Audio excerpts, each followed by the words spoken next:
26 years later, the priest they buried for it was found to be a lie. Before we go deeper into this, hit that like button and subscribe if stories like this pull you in. Drop a comment and tell me where you're watching from. It's always wild seeing how far these stories travel. Now, St. Jude's 11. The grave opens under floodlights and cold rain. Agents stand in a muddy ring around a steel coffin pulled from the earth, its sides eaten with rust, the vault beneath it a black hole in the ground. Special Agent Cole Pasco is at the head of the casket, boots sunk in churned soil, rain beating on his tactical vest. He's seen exhumations before. None of them feel like this. This one feels wrong, like the ground is about to tell a joke nobody's ready to hear. The hinges scream as the forensic techs pry the lid open. Corroded metal tears, the seal cracks with a sharp pop. A smell of old earth and iron spills out. Cole raises his flashlight. The beam cuts through darkness. There's a shroud, stained, shredded, collapsed into a sad bundle at the bottom. No bones, no skull, no body. The casket is empty. No one speaks. Even the generator seems to hold its breath. The priest who was supposed to be in that coffin, Father Theron Vasile, died in a fiery car wreck 4 months after 11 altar boys disappeared. The town grieved twice, once for the kids, once for the shepherd who couldn't live with the loss. But the rust on the lid tells a different story. The corrosion is continuous, unbroken. The seal hadn't been disturbed since 1980. There was never a body inside. The priest's death wasn't tragic. It was staged. A clean ending written over a dirty truth. Cole's radio crackles. Jonas Bridger, his supervisor, stands just behind him, rain dripping off his hood. "Congratulations," Jonas murmurs. "You just inherited the worst cold case in Pennsylvania." Cole stares into the empty coffin and feels his childhood shift under his feet. He grew up in this parish. St. Jude's 11 wasn't just a headline. It was the boogeyman of his childhood. 11 boys in red cassocks. Gone. If Vasile wasn't in this grave, there's only one question that matters. Where has he been for 26 years? And what has he been doing? Cole starts with memory. A photograph. St. Jude's Parish Hall, 1980. Yellowed light, paneled walls. Father Vasile stands in the center. 37 years old, dark hair neatly combed, hands pressed in prayer. Around him, 11 boys in red and white vestments mirror his pose. Ages 11 to 14. All solemn, all trusting. Cole is back in that room now, file in hand, staring at the hooks where the crosses in the old picture used to hang. The walls are repainted, but the ghosts don't care. He finds the last mother who never left town. Roisin Gabler answers her door with eyes that look like they've spent 26 years refusing to close. Her house is frozen in time, furniture, wallpaper, everything stuck in 1980 like the world ended that year and just forgot to admit it. Her boys, Dalen and Ian, smile from every frame. "What does the empty grave mean?" she asks, before he even sits down. "We don't know yet," Cole says carefully, "but it suggests Father Vasile's death wasn't what it appeared." "Nothing was what it appeared back then," she says. "Especially him." Vasile, the golden priest, the charismatic one, the one the boys adored, the one who built a tight, exclusive altar server circle and told them they were chosen. Special meetings, private retreats, loyalty to him above all else. "I told the police he was wrong," she says, voice shaking with anger that never cooled. "They said I was grieving, that I needed someone to blame." And then he dies in a car wreck, and everyone mourns him like a saint. She looks at Cole, eyes burning. "If he's alive, Agent Pasco, if he took my boys, you find him. You bring him to justice, or I will go looking myself," Cole promises. He doesn't know yet how expensive that promise is. He drives out to the crash site where Vasile supposedly died. A narrow mountain road, A sharp curve, a steep ravine. The report said late night, no witnesses, car went off the road, exploded on impact, body burned beyond recognition. Perfect scenario for faking a death. Fire to erase evidence. Dental records to do the rest. Only the dental records came from the diocese. The same diocese that buried an empty box. The mortician confirms it. Elroy Kincaid, frail but sharp, sits in an assisted living common room with a blanket over his knees and guilt sitting on his shoulders. I never saw the body, Elroy admits, voice shaking. They brought a sealed disaster pouch from the morgue. Told me not to open it. Said it was too terrible to look at. They sealed the casket themselves. Who? 2 monsignors and 2 men in suits I'd never seen. Old money. The kind of people who don't say please. He got an envelope of cash that night and a warning that sounded a lot like a threat. He's been carrying that secret ever since. So the church didn't just look away. They helped. Cole takes it to the bishop. Marble halls. Stained glass saints staring down with glass eyes. Bishop Thaddeus Ali smiles like a politician and refuses like a wall. No names, no records, no cooperation. You are treading on sacred ground, he tells Cole. The church will protect its own. But it's not sacred ground anymore. It's a crime scene that waited 26 years to speak. So Cole looks elsewhere. The anonymous letter that started the exhumation warrant said, "The shepherd did not fall. He left the flock to the wolves. Look to the earth, but you will find no bones. The silence was bought." Who writes like that? Someone who spends a lot of time around graves. He digs into old cemetery ledgers and finds a name.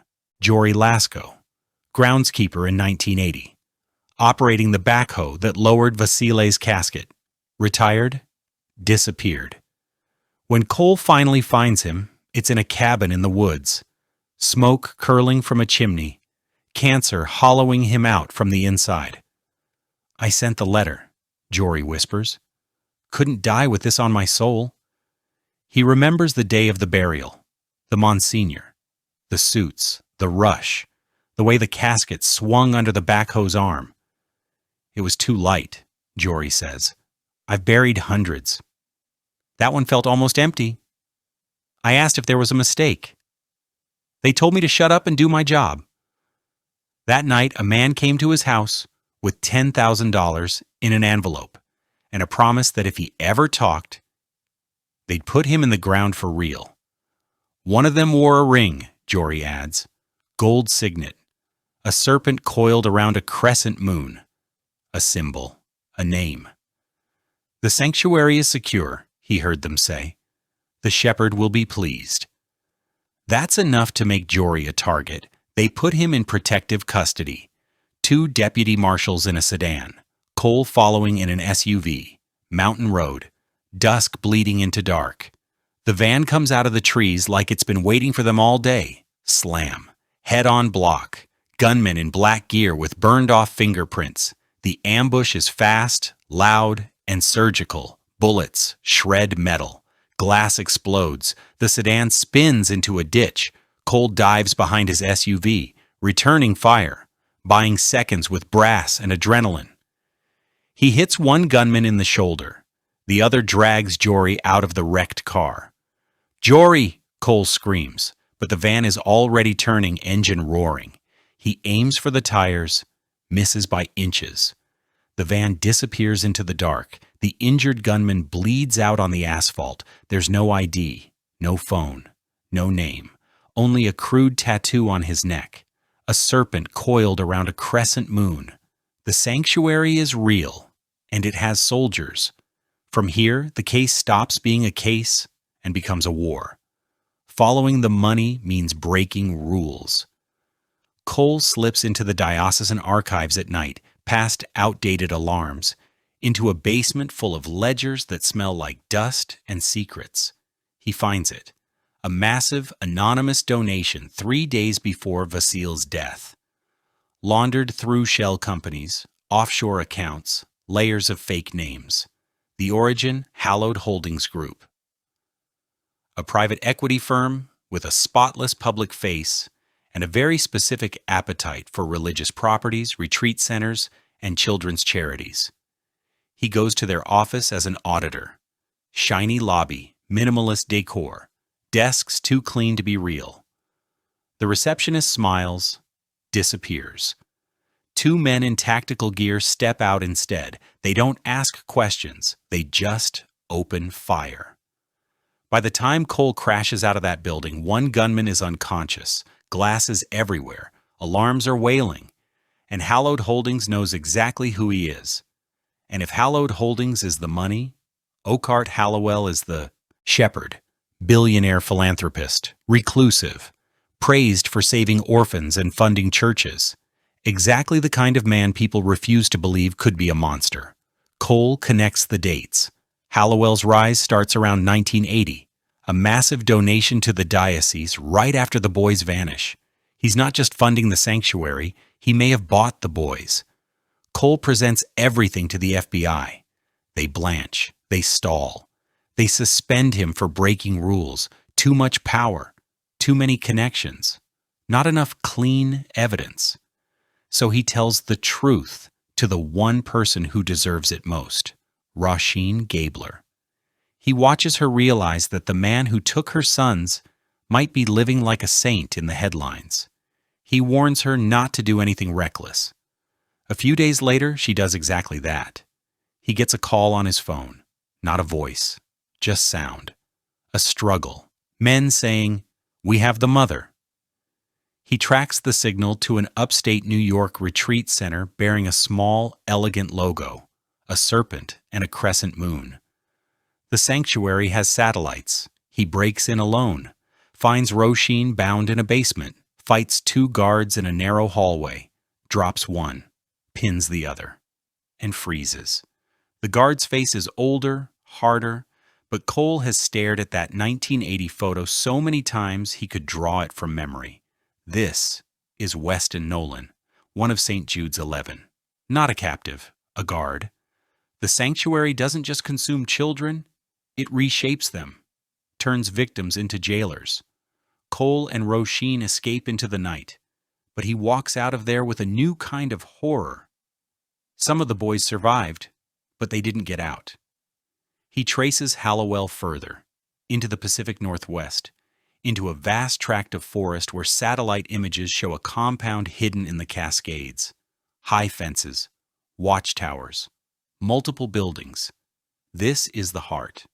This is the sanctuary. Cole hikes in alone, 3 days through cold and silence. He sets up on a ridge overlooking the compound and watches.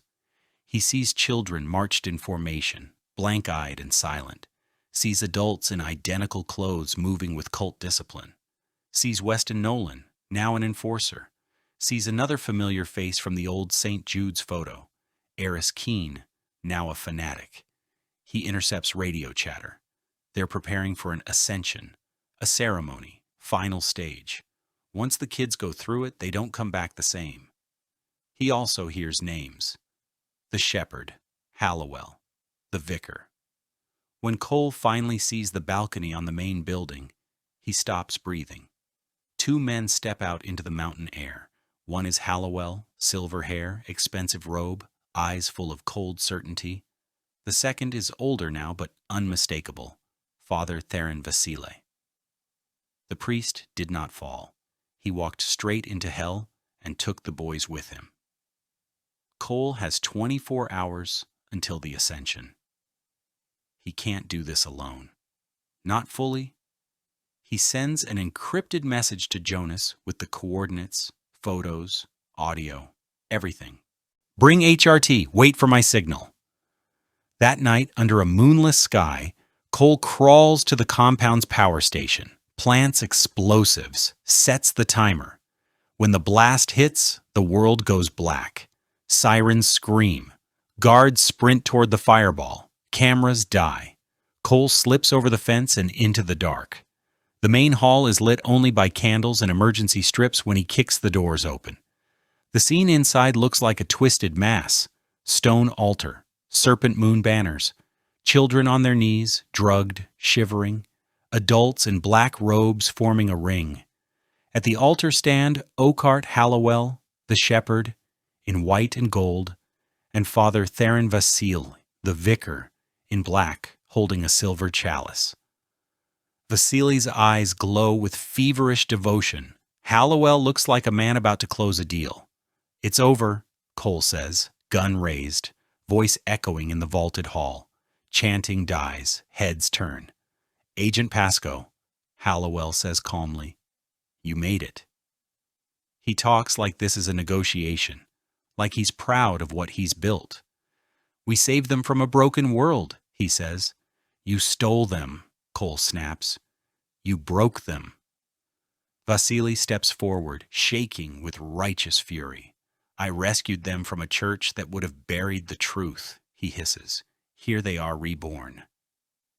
He gestures to the children with a trembling, blood-stained hand. Cole looks at Weston and Eris standing among the guards, the boys from the photo, now men, weapons in hand. "Reborn as what?"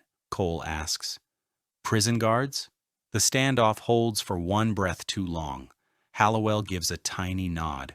The cult surges forward. The next few minutes are chaos. Gunshots, screams, candlelight whipping across stone as bodies collide. Cole fights like a man with nothing left to lose. He drops robed figures one by one using stone pillars for cover. A bullet grazes his arm, burns a line of fire. Vasile screams, "Blasphemer!" and lunges with a ceremonial dagger. They grapple at the foot of the altar, vestments and tactical gear tangling. The blade arcs once, twice, then sinks into Vasile's side. The priest gasps, eyes wide with shock, blood soaking his black robes. He collapses against the white stone, leaving a dark smear as he slides down. Weston and Eris close in. "Eris, Weston, look at me," Cole shouts over the noise. "He sold you. Hallowell used you." Eris's face twists with rage. "He saved us," he shouts and charges. Weston hesitates. For the first time, his eyes flicker. Confusion, memory, a crack in the wall. Eris sees it and turns on him screaming, "Traitor!" as he swings. That moment of division is enough. Cole disarms Eris with a brutal strike and leaves him on the stone floor gasping. Up on the altar, Hallowell seizes a boy, small, terrified, drug-heavy, and pulls him toward a hidden door behind the banners. "Stay back," the billionaire shouts, dagger of ritual now a real threat. Or he dies. He disappears into a tunnel. Cole doesn't hesitate. He follows. The tunnels under the sanctuary are cramped and slick with condensation. Hallowell moves fast for an older man, dragging the boy as leverage. "There is no winning for you, Agent Pasco," Hallowell calls back. "Cut off one head, another will rise." "Then I'll keep cutting," Cole growls. They reach a circular chamber deep underground. One door in, one door out. No more running. The boy is crying softly now. Hallowell holds the blade to his throat. Hand steady. "Put the gun down," Hallowell says. "Walk away, I'll disappear. You can pretend this never happened." 26 years ago, 11 boys disappeared, Cole says, lowering his weapon just enough to look beaten. "You think anyone can pretend that away?" He lets his shoulders sag, just a little. Appeals to the one thing Hallowell might still have, ego. "You built something huge," Cole says. "You beat the church, the cops, everyone. You really think this ends with you hiding in a hole?" Hallowell hesitates, just a twitch. The dagger loosens half an inch. Cole moves. He tackles Hallowell, knocking the knife free. The boy is shoved aside. Cole takes a punch, returns two, and forces the billionaire's face into the stone. Zip ties snap around his wrists. The shepherd is done. Cole hits his emergency beacon. Above them, rotor blades thunder through the mountain air as the FBI's hostage rescue team pours into the compound like a storm finally arriving. What follows is the part you never see in headlines. Children wrapped in blankets, blinking under floodlights. Unmarked graves opening in the morning fog. Forensic teams moving like ghosts among the trees. They find bones. Teenage boys who never grew up. Jory Lasco. Most of St. Jude's 11 buried a country away from home. The ones who resisted indoctrination were killed. The ones who survived were twisted into instruments of the same machine that destroyed them. Vasile dies on the sanctuary floor. Hallowell lives to face trial.